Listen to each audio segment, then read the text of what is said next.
해수부 김영춘 장관은 어제 기자회견에서 유해 발굴로부터 사흘이 지난 20일 월요일에야 관련 내용을 보고받았다고 밝혔습니다. 저도 이상하게 생각합니다. 왜 보고를 하지 않았는지 모르겠습니다. 미수습자 가족의 장례 일정을 늦출 수 없다며 조직적으로 유골 발견 사실을 감춘 겁니다. 그 이후로 또 보고를 해야 되는데 미처 좀 업무에 하다 보니 보고 시간을 놓친 것 같습니다. 예, 해수부가요. 지난 17일 세월호에서 유골을 찾아내고도 닷새 동안이나 알리지 않았다는 사실이 뒤늦게 밝혀졌죠. 지금 논란이 일파만파 커지고 있는데요. 이 유골이 발견되던 17일은 말입니다. 세월호 미수습자 가족들이 목포신항을 떠나겠다 기자회견을 한 바로 다음 날이었고요. 18일에는 유해 없이 장례를 치르기로 결정이 됐던 그 시점입니다. 예. 왜 바로 알리지 않았던 건지, 왜 숨긴 건지, 누구보다 애타게 이 뼈조각 하나라도 기다렸을 분들, 이분들 심정은 지금 어떨까요? 세월호 미수습자죠. 단원고 양승진 선생님의 아내세요. 유백형 씨 연결을 해보겠습니다. 아, 나와 계십니까? 안녕하세요. 네, 안녕하세요. 아, 지금 그러니까 남편의 장례식을 치르는, 말하자면 상중이신 거죠? 네, 예. 3호제 치렀어요. 3호제 치르셨어요. 뭐 뼈조각 하나도 나오지 않았으니까 텅 빈 관을 말하자면 묻으신 거예요. 우리 미수자는 3년 7개월을 그 바닷바람 맞아가면서 오직 그냥 뼈조각 하나 찾겠다는 그 마음으로 있었는데, 그렇죠. 그것도 장례식 지나고 나서 나온 것도 아니고 장례 치르기 전에 나왔는데, 예. 너무너무 분노스럽고 너무너무 화가 납니다. 너무너무 화나고. 네. 그러니까 목포를 떠난 상황도 아니고. 그렇죠. 그렇죠. 그러니까 순서를 이게 따져보자면 목포신항 떠나겠다 발표한 게 16일, 유골이 나온 게 17일, 그리고 장례식 18일, 20일 발인 이렇게 되는 겁니다. 네. 예. 근데 전혀 모르셨어요, 그 사이에? 전혀 모르죠. 전혀. 맞죠. 예. 그 김현태 세월호 현장수습 부본부장, 네. 이제 이걸 숨긴 장본인인데 한 번도 그 사이에 못 마주치셨습니까? 아니요, 얼굴은 봤죠. 지리적으로도 그쪽 직원들하고 계속 스칠 수밖에 없는 가까운 지리상도 가까운 위치였고. 그렇죠. 엎드리면 코 닿을 때 바로 앞이죠. 그러니까 그냥 맘만 먹으면 얘기해 줄 수 있었는데 얘기하지 않았다. 그 지금 언론에 밝힌 해명은 이렇습니다. 당시 발견된 뼈조각이 기존에 이미 발견된 미수습자 2명 중 1명의 것이 이제 일부가 더 나온 걸로 추정을 했다. 네. 그래서 그분들은 이미 장례를 치른 상태고 그 유가족들이 떠나면서 장례 이후에 추가로 유골이 수습되더라도 알리지 말아달라고 하고 떠났대요. 네. 그래서 얘기를 안 한 거다. 이렇게 얘기를 해요. 그거하고는 다르죠. 왜냐하면 그분들은 찾아서 예. 장례를 치렀잖아요. 예. 그 장례 치르면서도 얼마만큼 가슴이 찢어지고 진짜 미어졌는데 어떻게 유골이 나왔는데 가족들한테 저희 미수자한테 안 알려요. 그러니까 이 해명이 지금 말이 안 되는 게 뼈조각에 이름표 붙여져 있는 거 아니잖아요, 선생님. 근데 지금 이제 뼈조각 나온 걸 보고 이거는 이미 발견한 사람, 이미 장례 치른 사람의 뼈조각 일부가 더 나온 거다라고 판단 내렸다는 것부터가 이게 지금 변명이 말이 안 되는 해명이거든요. 이게 뭐 신원 확인도 된 것도 아니고 엄청나게 크나큰 잘못이죠. 그러니까 만약 가정이긴 합니다만 17일에 제대로 보고를 했더라면 가족들한테 그러면은 이게 조사 결과 나오기까지 한 일주일 걸리잖아요. 장례 멈추고 한 일주일 기다리셨을까요? 당연히.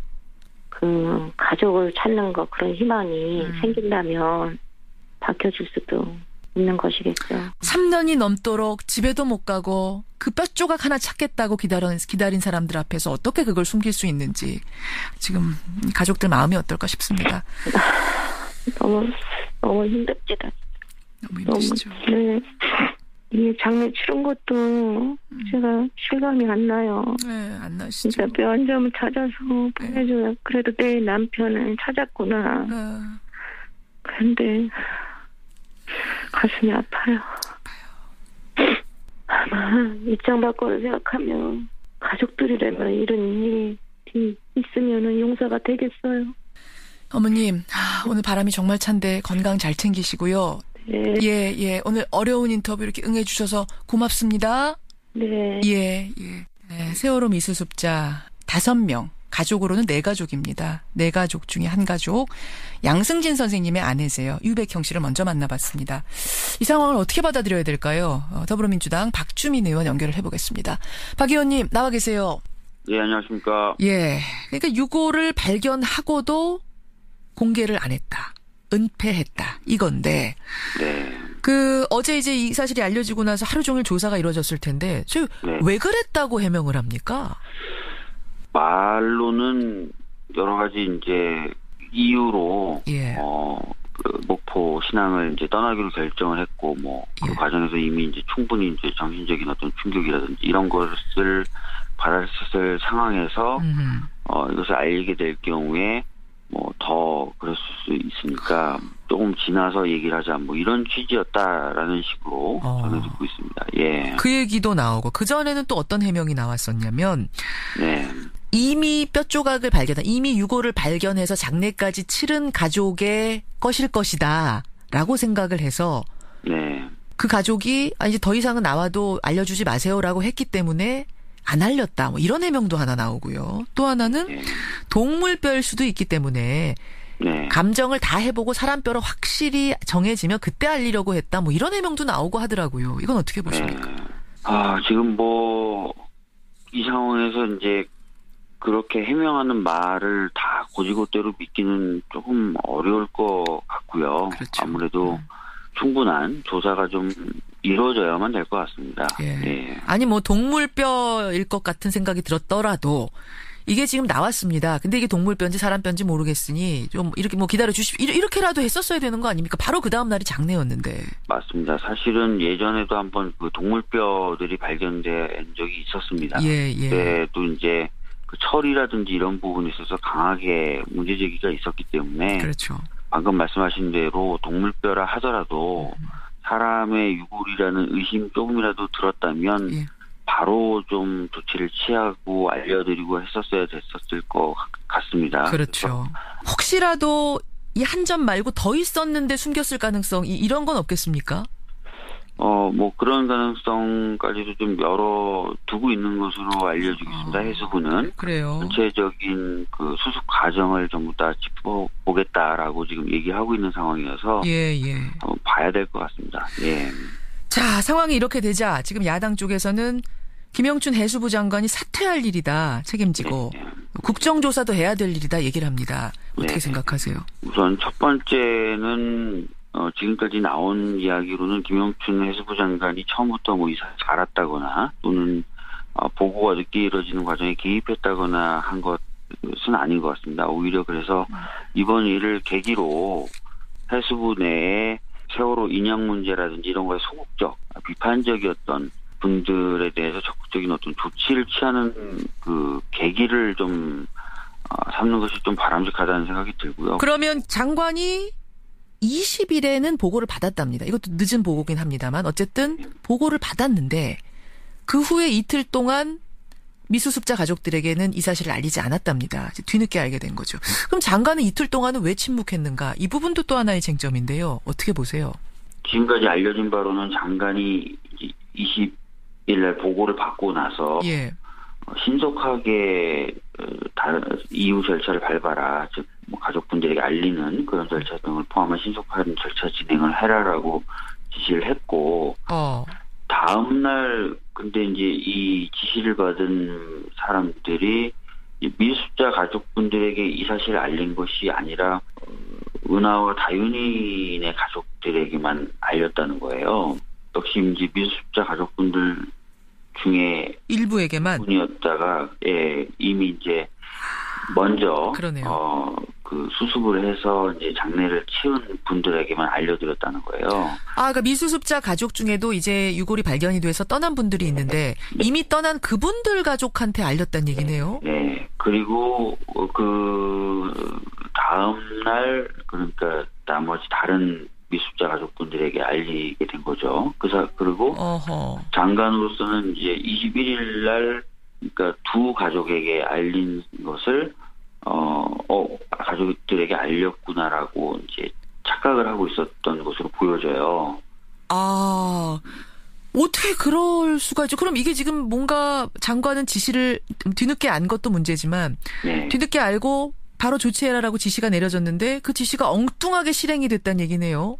그렇게 보여집니다. 그래서 그 밑에 이제 지시를 받고 이행을 했던 예. 본부장이나 본부장 쪽에서 과연 왜 이렇게 지시를 이행했는지 무슨 의도가 있었는지에 대해서는 좀 더 조사가 돼야 될 필요가 있을 것 같습니다. 예. 알겠습니다. 뭐 그렇게 되다 보니까 지금 이제 장관 책임론이 더 이제 거세게 야당 쪽에서 나오는 건데 네. 그럼에도 불구하고 사퇴는 아니라고 보십니까? 아니 솔직히 말씀드리면 지금까지 진상규명이나 이런 부분에 있어서 예. 가장 소극적이었고 예. 또 여러 가지 어떤 그 세월호 참사와 관련돼서 가족분들의 아픔을 느끼게 했던 분들인데 그분들이 지금은 또 사회적 참사법이라고 하는 진상규명 관련된 법 통과에 대해서는 오히려 또 전혀 협조하지 않고 있는 상황이거든요.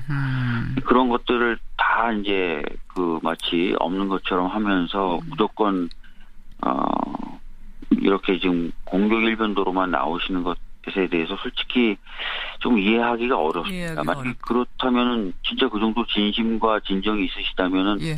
이 사회적 참사법 통과에는 누구보다도 더 적극적으로 나서셔야 될 거라고 생각하는 것이죠. 자, 사회적 참사법 좀 들으시는 분들이 그거는 뭐야 이러실 것 같아요. 이게 바로 세월호 2기 특조위의 이 구성하고 연결된 법안인데요, 여러분. 맞습니다. 예. 제목이 좀 깁니다. 제가 이제 법안을 좀 읽어볼게요.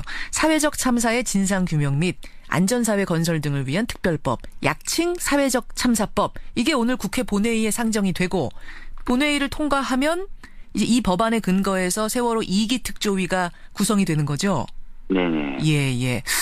근데 이제 이걸 들으시면서 지금 말씀하신 것처럼 자유한국당도 그렇고 또 국민들 중에도 이제 세월호 이제는 좀 그만해도 되지 않겠느냐. 뭐 2기 특조위까지 또 꾸려야 되느냐. 이런 말씀하는 분도 더러 계세요. 네. 뭐라고 답하시겠습니까? 실제로 1기 특조위가 제대로 가동됐던 시간은 1년 6개월의 기간이 보장되어야 됨에도 불구하고 한 8개월에 불과하다라고 보고 있습니다. 무슨 예산 배정이 늦었고 또 인원 배치가 늦었고 또 여러 가지 방법으로 방해를 했었거든요. 그래서 제대로 진상규명은 이루어지지 못했다라고 보는 것이 맞고요. 그래서 이런 문제들을 좀 더 분명하게 매듭짓고 또 새로운 어떤 참사가 재발되는 것을 막기 위해서 진상규명이 정말로 필요한 상황이 됐다는 것이죠. 한 반은 됐다고 보세요, 진상규명이 그래도? 한 50%는? 실제로 저는 반도 안 됐다고. 반도 안 됐다고. 그래서 세월호 참사 당시에 출동했던 해경들의 무선통신 파일의 경우에는요. 채 1%도 제대로 분석되지 않은 상황입니다. 1%도요? 예. 그 파일이 굉장히 중요한 근거인데 그게 어떻게 1%? 네. 그렇습니다. 그리고 아주 조금만 그 정도 비중만 1기 특조위 때 점검을 해봤을 때도 실제 녹음됐던 내용하고 제출된 녹취록이 다른 부분이 여러 군데 발견될 정도로 진상규명 작업이 굉장히 허술했다는 것이죠. 그래서 이런 부분에 대한 철저한 재점검을 포함한 진상규명 작업이 필요하다는 겁니다. 그래요. 이런 여러분 배경 지식을 가지고 오늘 국회 통과 여부를 보시면 되겠습니다. 박주민 의원님 여기까지 말씀 듣겠습니다. 고맙습니다. 네, 감사합니다. 더불어민주당 세월호 특위 간사세요. 박주민 의원이었습니다.